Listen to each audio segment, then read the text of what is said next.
Gas వినియోగదారులు ఈ KYC నమోదు, ఎల్పీజీ ఈ కేవైసీ కంప్లయన్స్ ప్రక్రియ చేపట్టాలంటూ కొన్ని నెలల కిందట కేంద్ర ప్రభుత్వం చమురు మార్కెటింగ్ కంపెనీలను ఆదేశించింది. దీంతో ఎల్పీజీ కంపెనీలు ఈ ప్రక్రియను ప్రారంభించాయి.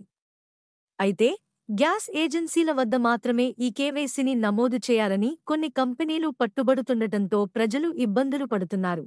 దీనిపై తాజాగా కేరళ శాసనసభ ప్రతిపక్ష నేత వీడీ సతీశన్ కేంద్ర మంత్రి హర్దీప్ సింగ్ పురికి లేఖ రాశారు. దీనిపై స్పందించిన కేంద్ర మంత్రి ఈ కేవైసీ ప్రక్రియపై క్లారిటీ ఇచ్చారు.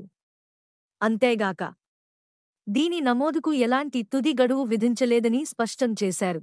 బోగస్ కస్టమర్లను తొలగించేందుకే చమురు మార్కెటింగ్ సంస్థలు, ఆల్ మార్కెటింగ్ కంపెనీస్ ఈ కేవైసీ ఆధార్ అథెంటికేషన్ ప్రక్రియను చేపడుతున్నాయి. గత 8 నెలలుగా ఇది కొనసాగుతోంది. ఎల్పీజీ డెలివరీ సిబ్బంది గ్యాస్ సిలిండర్లను డెలివరీ చేసే సమయంలోనే కస్టమర్స్ వివరాలను వెరిఫై చేస్తారు.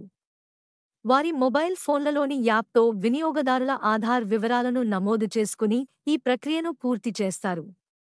లేదా కస్టమర్లు తమ సౌలభ్యం మేరకు దగ్గర్లోని డిస్ట్రిబ్యూటర్ షోరూంకు వెళ్లి కూడా దీన్ని పూర్తి చేయొచ్చు.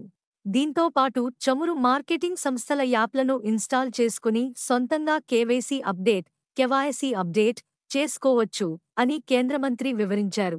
ఈ ప్రక్రియను పూర్తి చేసేందుకు చమురు సంస్థలు గాని, కేంద్ర ప్రభుత్వం గాని ఎలాంటి తుది గడువు విధించలేదని హర్దీప్ సింగ్ పూరి స్పష్టం చేశారు.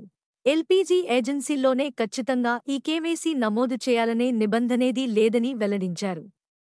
వినియోగదారులకు కంపెనీలు ఎలాంటి అసౌకర్యం కలిగించబోవని తెలిపారు. మన ఛానల్కి సబ్స్క్రైబ్ చేసుకోండి, లైక్ చేయండి మరియు కామెంట్ చేయండి. మీ సపోర్ట్ మాకు చాలా ముఖ్యం. కొత్త వార్తలు మరియు అప్డేట్స్ కోసం బెల్ ఐకాన్ని నొక్కండి.